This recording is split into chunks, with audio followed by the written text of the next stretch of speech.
Hello welcome to our channel. അപ്പോൾ എല്ലാ കൂട്ടുകാർക്കും ഇന്ന് സ്കൂൾ തുറക്കാണല്ലോ അല്ലേ? ഇവിടെ ഒരാൾക്കും സ്കൂൾ തുറക്കന്നെയാണ്. സാധാരണ നമ്മൾ പറയാറുണ്ടല്ലോ സ്കൂൾ തുറക്കണേൻ്റെ അന്നൊരു മഴ ഉറപ്പാണെന്ന്. പക്ഷേ ഇന്നെന്താണ് അവ രാവിലെ ഇതുവരെയായിട്ടും മഴയൊന്നും പെയ്തിട്ടില്ല കേട്ടോ. തലേ ദിവസം പെയ്ത മഴയുടെ ചെറിയ തുള്ളികൾ മാത്രം ഇങ്ങനെ നിൽക്കണുണ്ട്. ഇതൊക്കെ എൻ്റെ കരിഞ്ഞു പോയ ചെടികളായിരുന്നു കേട്ടോ. പക്ഷെ മഴ പെയ്ത് കഴിഞ്ഞപ്പോൾ ഇത് കുഞ്ഞിയതായിട്ട് ഇങ്ങനെ തളിർത്ത് വരുന്നുണ്ട്. അങ്ങനെ 2 മാസത്തെ വെക്കേഷൻ കഴിഞ്ഞിട്ട് എല്ലാ കുട്ടികളും ഇന്ന് സ്കൂളിലേക്ക് പോവാണല്ലോ അല്ലേ? അപ്പം എന്നെ സംബന്ധിച്ച് എനിക്ക് സത്യം പറഞ്ഞാൽ സങ്കടമുണ്ട്, സന്തോഷമുണ്ട്.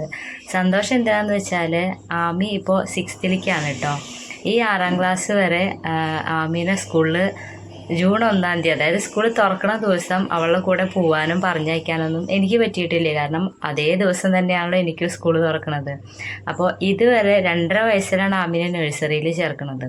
അപ്പോൾ ആ നഴ്സറി ചേർത്ത് ഇതുവരെ എൻ്റെ അച്ഛനും അതുപോലെ തന്നെ ആമിയുടെ അച്ഛനൊക്കെയാണ് ആമീനെ സ്കൂളിലൊക്കെ കൊണ്ടുപോയിട്ടുണ്ടായിരുന്നത്. മീറ്റിങ്ങിന് പോകാനാണെങ്കിലും സ്കൂളിൽ എന്ത് കാര്യത്തിനും അവരാണ് പോയിരുന്നത്. അതിൽ 1 വർഷം മാത്രം അവൾ എൻ്റെ കൂടെ ഞാൻ വർക്ക് ചെയ്ത സ്കൂളിലുണ്ടായിരുന്നു. ആ 1 വർഷം ഞാൻ കൂടെ ഉണ്ടായിരുന്നു. അല്ലാതെ ആദ്യത്തെ ദിവസം സ്കൂളിൽ പോകുമ്പോഴോ ബാക്കി കാര്യങ്ങൾക്കൊന്നും എനിക്ക് പോവാനോ പങ്കെടുക്കാനോ ഒന്നും കഴിഞ്ഞിട്ടില്ല. പക്ഷേ ഈ വർഷം എന്ന് പറഞ്ഞാൽ ഞാൻ ലീവ് ആയതുകൊണ്ട് ആദ്യമായിട്ട് അവൾ സ്കൂളിൽ പോകുമ്പോൾ ഞാനിവിടെ വീട്ടിലുണ്ട്. അപ്പം എൻ്റെ സങ്കടം എന്ന് പറഞ്ഞാൽ സന്തോഷം എന്ന് പറഞ്ഞത് അതാണ് കേട്ടോ.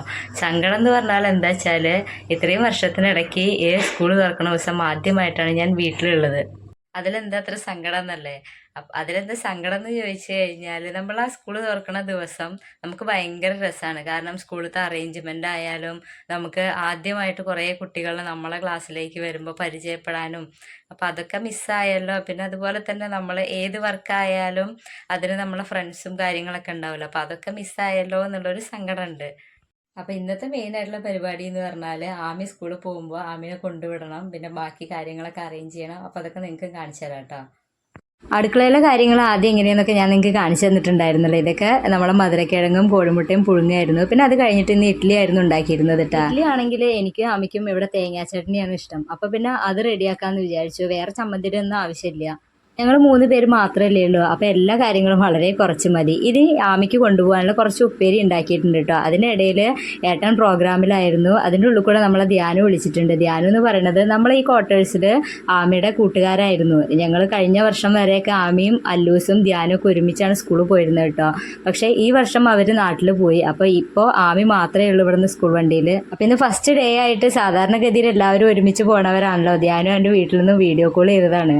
ശരിക്കും പറഞ്ഞാൽ പെട്ടെന്ന് ഇങ്ങനെ കണ്ടു കഴിഞ്ഞപ്പോൾ ഭയങ്കര സങ്കടം തോന്നി. കാരണം എപ്പോഴും ഒപ്പം ഉണ്ടായിരുന്ന കുറേ ആൾക്കാരാണല്ലോ. നമ്മളവരെ വല്ലാണ്ട് മിസ് ചെയ്യുന്നുണ്ട്, പ്രത്യേകിച്ച് ധ്യാനുവിനെയും അല്ലൂസിനെയൊക്കെ. ലഞ്ചൊന്നും സ്കൂളിലേക്ക് വിടാറില്ല. കാരണം സ്കൂളിൽ നിന്നാണ് അവൾ ചോറ് കഴിക്കാറുള്ളത്. പിന്നെ അതിന് നമ്മൾ എന്തെങ്കിലും അഡീഷണൽ ആയിട്ടുള്ള എന്തെങ്കിലും കൊടുത്താൽ മതി. അപ്പോൾ ഇന്ന് ഞാൻ ഉപ്പേരിയാണ് ഉണ്ടാക്കി കൊടുത്തത്. ഫസ്റ്റ് ഡേ ആയതുകൊണ്ട് തന്നെ സ്കൂൾ വണ്ടിയൊന്നുമില്ല. അപ്പോൾ നമ്മൾ കൊണ്ടുവിടണം. ഞാൻ മുന്നേ പറഞ്ഞിട്ടുണ്ടായിരുന്നല്ലോ, ആദ്യമായിട്ടാണ് ആമീനെ ഫസ്റ്റ് ഡേയിൽ ഞാൻ സ്കൂളിലാക്കാൻ വേണ്ടി പോണത്. ഞാനും ഏട്ടനും ഉണ്ട്. അപ്പോൾ ഞങ്ങൾ 2 പേരും എന്തായാലും ആമീനെ ഒന്ന് കൊണ്ടാക്കാമെന്ന് വിചാരിച്ചു. കാരണം നാളെ മുതൽ സ്കൂൾ വണ്ടി ഉണ്ടാവും. അപ്പോൾ പിന്നെ അവർ തനിച്ച് വരികയും പോവുകയൊക്കെ ചെയ്യും. അപ്പോൾ ഇന്നത്തെ ഒരു ദിവസത്തെ മാത്രമേ ഒരു സ്പെഷ്യലാണിത്. പിന്നെ എനിക്കും ഭയങ്കര ആഗ്രഹമായിരുന്നു. കാരണം ആമി ആദ്യത്തെ ദിവസം സ്കൂളിൽ പോകുമ്പോൾ എന്തെങ്കിലുമൊക്കെ കൂടെ ഉണ്ടാവണം. അങ്ങനെ ഒരു 9:30 ആകുമ്പോഴാട്ടോ ഞങ്ങൾ വീട്ടിൽ നിന്ന് ഇറങ്ങുന്നത്. കാരണം 10 മണിക്കാണല്ലോ സ്കൂൾ, വളരെ കുറച്ച് ദൂരേ ഉള്ളൂ ഇവിടെ നിന്നും. അപ്പോൾ ഇറങ്ങി കഴിഞ്ഞപ്പോൾ നമ്മൾ നേരത്തെ പറഞ്ഞ പോലെ തന്നെ സ്കൂൾ തുറക്കണ ദിവസം ചെറുതായിട്ട് മഴ വേണമല്ലോ. ചെറുതായിട്ട് ഇങ്ങനെ മഴ ചാറാൻ തുടങ്ങിയിട്ടുണ്ട്. പക്ഷെ കാര്യമായിട്ടൊന്നുമില്ല കേട്ടോ. ഇത് കണ്ടില്ലേ, സ്കൂളിൽ പോകണതിൻ്റെ ഭയങ്കര എന്താ പറയുക ഗൗരവത്തിലാണ് ആളിരിക്കുന്നത്. കുറച്ച് ദൂരം തന്നെ ചെന്നപ്പോൾ മനസ്സിലായി ഭയങ്കര ബ്ലോക്കാണ്. സ്കൂളിൻ്റെ അവിടേക്ക് എന്തായാലും നമുക്ക് വണ്ടിയിൽ ഒരു കാരണവശാലും പോകാൻ പറ്റില്ല. എന്തായാലും ഞങ്ങൾ കുറച്ച് നേരമൊക്കെ അവിടെ വെയിറ്റ് ചെയ്ത് നോക്കി. പിന്നെ എന്തായാലും ഏട്ടൻ പറഞ്ഞു നമുക്ക് നടന്നു പോവാണ് കുറച്ചും കൂടി എളുപ്പം. അപ്പോൾ റോഡ് സൈഡിൽ വണ്ടി ഇട്ടിട്ട് പിന്നെ ഞാനും മാമിയും കൂടിയിട്ട് സ്കൂളിൻ്റെ അവിടേക്ക് നടന്നു പോവാണ്. കാരണം ചെറിയൊരു റോഡാണ്. അപ്പോൾ ഇന്ന് ഫസ്റ്റ് ഡേ ആയതുകൊണ്ട് തന്നെ സ്കൂൾ വണ്ടികളും അതേപോലെ പാരൻസിൻ്റെ വണ്ടികളും എല്ലാം കൂടിയിട്ട് അവിടെ ആകെ ബ്ലോക്കാണ്. ഇത് കണ്ടില്ലേ, നമ്മളെ മെയിൻ റോഡ് മുതൽ സ്കൂൾ വരെ ഇതേപോലെ വണ്ടികൾ കിടക്കുക കേട്ടോ. ചില ഭാഗത്തൊന്നും നമുക്ക് നടക്കാൻ തന്നെ ഭയങ്കര ബുദ്ധിമുട്ടായിരുന്നു. ഈ ബ്ലോക്കിലാണ് KGയും ഫസ്റ്റ് സ്റ്റാൻഡേർഡും സെക്കൻഡ് സ്റ്റാൻഡേർഡും ഒക്കെ ഉള്ളത് കേട്ടോ. അപ്പം ഞങ്ങൾ ധ്യാനുവിനെ കാണാൻ വേണ്ടിയിട്ടാണ് അവൻ്റെ ക്ലാസ്സിലേക്ക് എത്തി നോക്കിയത്. പക്ഷെ ധ്യാനുവിനെ കണ്ടില്ല. പകരം ചെറിയ കുട്ടികളൊക്കെ അവിടെ ഉണ്ടായിരുന്നു. ചിലവർ കരയണം ബലൂണൊക്കെ ആയിട്ട് റെഡി ആയിട്ടിരിക്കും. അതുപോലെ തന്നെ ഫസ്റ്റ് ഡേ ആയതുകൊണ്ട് തന്നെ മുകളിലെടുത്ത് ആധാർ കാർഡും ബാക്കി കാര്യങ്ങളൊക്കെ കൊണ്ടുവരാൻ പറഞ്ഞിട്ടുണ്ടായിരുന്നു. അപ്പോൾ സ്കൂളിൻ്റെ തൊട്ടടുത്താണ് ഏട്ടൻ്റെ പെങ്ങളുടെ വീട് കേട്ടോ. ചേച്ചിയുടെ വീട് ഇവിടെ കാണുന്നതാണ്. അപ്പോൾ നേരിട്ട് വേണ്ടിയിട്ട് അവിടെ പോയിട്ട് അതിൻ്റെ ഡാറ്റയൊക്കെ പ്രിൻ്റ് എടുത്തിട്ട് ഇനി സ്കൂളിലേക്ക് പോവാണ്. ബ്ലോക്കിലൊക്കെ പെട്ടതുകൊണ്ട് തന്നെ കുറച്ചങ്ങോട്ട് ലേറ്റായി. അപ്പോൾ ഓൾറെഡി അവിടെ അസംബ്ലിയൊക്കെ സ്റ്റാർട്ട് ചെയ്തിട്ടുണ്ട്. ഇത് പ്രവേശനോത്സവത്തിൻ്റെ പഞ്ചായത്ത് തല ഉദ്ഘാടനം ഇവിടെ വെച്ചിട്ടാണ് കേട്ടോ. അപ്പോൾ അതിൻ്റെ സ്റ്റേജും കാര്യങ്ങളൊക്കെയാണ്. അപ്പോൾ ഉള്ളിലേക്ക് നോക്കുമ്പോൾ അവിടെ അസംബ്ലി നടന്നുകൊണ്ടിരിക്കുകയാണ്. അപ്പോൾ അതുകൊണ്ട് എനിക്ക് ആമീനെ സ്കൂളിലേക്ക് ക്ലാസ്സിലേക്ക് ആക്കി കൊടുക്കാനൊന്നും പറ്റിയില്ല. അപ്പോൾ ഇവിടെ കുട്ടികളുടെ അടുത്ത് ആക്കിയിട്ട് പിന്നെ ഞാൻ എന്തായാലും എൻ്റെ വലിയൊരു ആഗ്രഹം നടന്നിട്ടോ. കാരണം ആമയുടെ ഫസ്റ്റ് ഡേ, സ്കൂളിലെ ഫസ്റ്റ് ഡേയിൽ അവളെ സ്കൂളിലേക്ക് കൊണ്ടാക്കണം എന്ന് വിചാരിച്ചിട്ടുണ്ടായിരുന്നു. അതെന്തായാലും നടന്നു. അപ്പോൾ ഇന്നത്തെ വീഡിയോ ഇത്രയൊക്കെ ഉള്ളൂ. വീഡിയോ ഇഷ്ടപ്പെട്ടെങ്കിൽ ലൈക്ക് ചെയ്യുക, ഷെയർ ചെയ്യുക. ചാനൽ ഇനിയും സബ്സ്ക്രൈബ് ചെയ്യാത്തവരുണ്ടെങ്കിൽ സബ്സ്ക്രൈബ് ചെയ്യുക. താങ്ക്